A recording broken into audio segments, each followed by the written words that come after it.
भाइयों और भाइयों की बहनों, this is not a average entrepreneurship YouTube channel. जो हम बोलने वाले हैं उससे आप ऑफेंड हो सकते हैं और बवाल भी हो सकता है। तो आगे बढ़ने से पहले ईयरफोन या हेडफोन लगा लो, वरना फालतू में चार लोगों के बीच में इज्जत का फालूदा हो जाएगा। इस चैनल पर आपको बिजनेस, बकचोदी और ह्यूमर तीनों मिलेंगे। तो अगर बिजनेस का ज्ञान नहीं चाहिए तो बकचोदी और ह्यूमर के लिए ही रुक जाओ।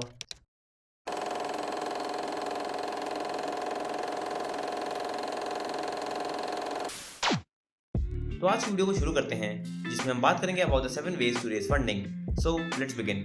ना पॉइंट नंबर 1 इज बूटस्ट्रैपिंग। अब अपने बिजनेस शुरू करने के लिए आपकी नज़र सबसे पहले जानी चाहिए अपने अपने दोस्तों के और अपने घर वालों के बटुए पर, क्योंकि जैसे charity begins at home, funding also begins at home. और ये खुद को फंड करने के प्रोसेस को हम बूटस्ट्रैपिंग कहते हैं। एंड आई नो कि आप क्या सोच रहे हैं कि आपको तब पैसे कौन देगा जब आपके पास बिजनेस चलाने का कोई एक्सपीरियंस ही नहीं है। लेकिन फिर भी ट्राई करके देख लो, क्या पता कोई आप पर तरस खाकर देख ही दे। और अगर इसके बाद भी आपको कोई फूटी कौड़ी ना दे तो फिर get a job, earn some money, save some money and then start a business. हाँ, इसमें टाइम जरूर लगेगा, लेकिन एक बूटस्ट्रैप्ड बिजनेस के कई एडवांटेजेस होते हैं, जैसे कि you become more creative and innovative. You also learn effective allocation of resources, मतलब कम से कम पैसे में भी आप ज़्यादा से ज़्यादा अचीव कर लेते हो। और एक ऐसी एबिलिटी है जो अगर आप एक बार सीख गए तो जिंदगी भर ये आपके बहुत काम आएगी। और ये एक ऐसी चीज़ है जो बिग बिलियन डॉलर कंपनीज के पास भी नहीं होती। फॉर एग्जाम्पल, आप बायजूस को ही देख लो। कहाँ एक टाइम पर Byju's was the most valued Indian startup at around $22 billion. वो इंडियन क्रिकेट टीम के टाइटल स्पॉन्सर थे, उन्होंने बहुत सारी फर्म्स को एक्वायर कर लिया था और वो फंडिंग पर फंडिंग उठा रहे थे। लेकिन आज कहानी कुछ और ही है और आज बायजूस की गांड फटी पड़ी है। और जिस तरह उनकी हालत है, पक्का वो अगले कुछ सालों में बैंक्रप्सी फाइल कर देंगे अगर उन्हें और फंडिंग ना मिली तो ये बात तो साफ है कि आप सिर्फ पैसों के दम पर बिजनेस नहीं चला सकते। पैसों के साथ साथ आपको बिजनेस चलाने का सहूर भी होना चाहिए।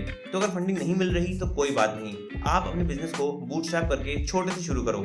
वैसे हमने एक वीडियो बनाई है about the 8 advantages of being poor, एक बार उसको जरूर देखना। इससे आपको पता चलेगा कि पैसे ना होने के भी कुछ हिडन एडवांटेजेस होते हैं। Point number 2 is bank loan. अब आप बैंक लोन के लिए भी अप्लाई कर सकते हैं। हाँ, इसके लिए आपको कुछ कोलैटरल यानी गिरवी रखना पड़ सकता है, जो कि शायद आपके पास ना हो।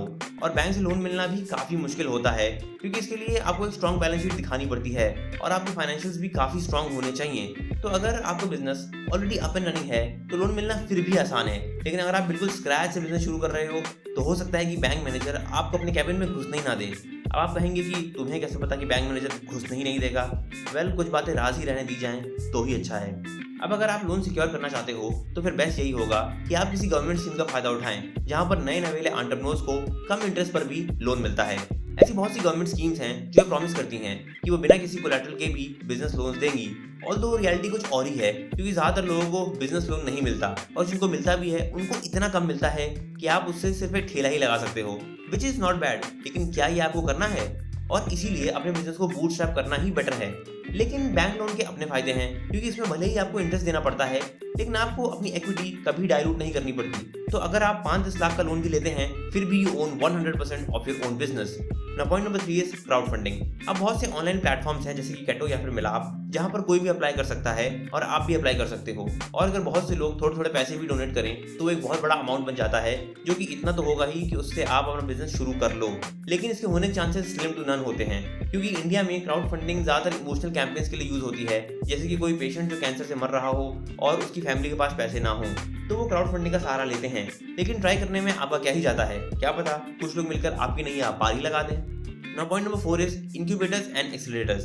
अब आप कहोगे कि हमको अंडे थोड़ी देने हैं जो हमें इंक्यूबेटर्स की जरूरत पड़ेगी, लेकिन इंक्यूबेटर्स और एक्सीलरेटर्स एस्पायरिंग एंटरप्रेन्योर्स के लिए सपोर्ट प्रोग्राम्स होते हैं और आप भी इनको ज्वाइन कर सकते हो to proceed further in your startup journey. इनके पास एक्सपर्ट्स की एक टीम होती है और ये सपोर्ट के साथ साथ आपको फंडिंग दिलवाने में भी हेल्प करते हैं और अपनी सर्विसेज के बदले ये आपसे कुछ परसेंट इक्विटी लेते हैं।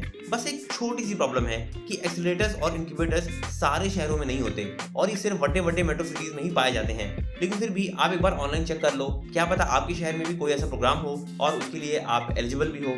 Point number 5 is angel investor. अब एंजल इन्वेस्टर्स को समझने का सबसे बेस्ट एग्जांपल है shark tank. Angel investor basically एक सक्सेसफुल एंटरप्रेन्योर होता है जिसका धंधा ऑलरेडी इतना बढ़िया चल रहा होता है कि वो ऑलरेडी एक करोड़पति होता है और अब उसके पास इतने पैसे होते हैं कि वो दूसरे स्टार्टअप्स में इन्वेस्ट कर सकता है।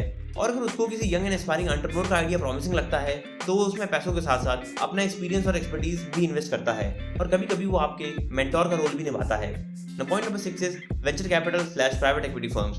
अब एक एंजल इन्वेस्टर आपके बिजनेस में बहुत ज्यादा पैसे इन्वेस्ट नहीं करता और इसीलिए जब आपको ज्यादा इन्वेस्टमेंट चाहिए होती है तो आप एक वीसी यानी वेंचर कैपिटल फर्म का दरवाजा खटखटाते हो।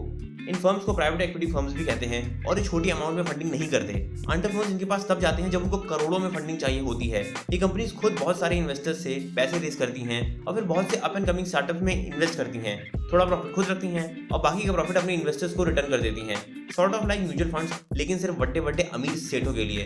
तो जब आप एक बड़े लेवल पर चले जाएं और आपका बिजनेस कुछ चल जाए और आपको एक्सपेंशन के लिए ज्यादा पैसों की जरूरत हो, तब आपको वेंचर कैपिटल या प्राइवेट इक्विटी फर्म्स के पास जाना चाहिए।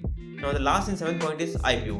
अब फंड रेज करने की सबसे लास्ट स्टेज होती है अपनी कंपनी को पब्लिक करना, जिसमें आप मैंगो पीपल को शेयर्स खरीदने के लिए इनवाइट करते हो और ये होता है अपनी कंपनी का IPO निकालकर। जब आप IPO यानी इनिशियल पब्लिक ऑफरिंग निकालते हो तो आप खूब सारे पैसे रेज करते हो और लाखों रिटेल इन्वेस्टर्स को एक अपॉर्चुनिटी मिलती है आपकी कंपनी में इन्वेस्ट करने की और आप IPO कभी भी फाइल कर सकते हो। ये कम्प्लीटली आप पर डिपेंड करता है कि आप कब IPO के लिए फाइल करना चाहते हो, लेकिन यूजुअली एंटरप्रेन्योर्स IPO के लिए तब फाइल करते हैं जब उनकी कंपनी काफी बड़ी हो जाती है, क्योंकि अब एक पकौड़े का ठेला लगाकर तो आप IPO के लिए फाइल करोगे नहीं। अब इस वीडियो को खत्म करते हुए मैं बस इतना ही कहूंगा कि ये थे वो 7 यूजुअल तरीके जिनके थ्रू आप छोटे से लेकर बड़े अमाउंट तक पैसे रेज कर सकते हो।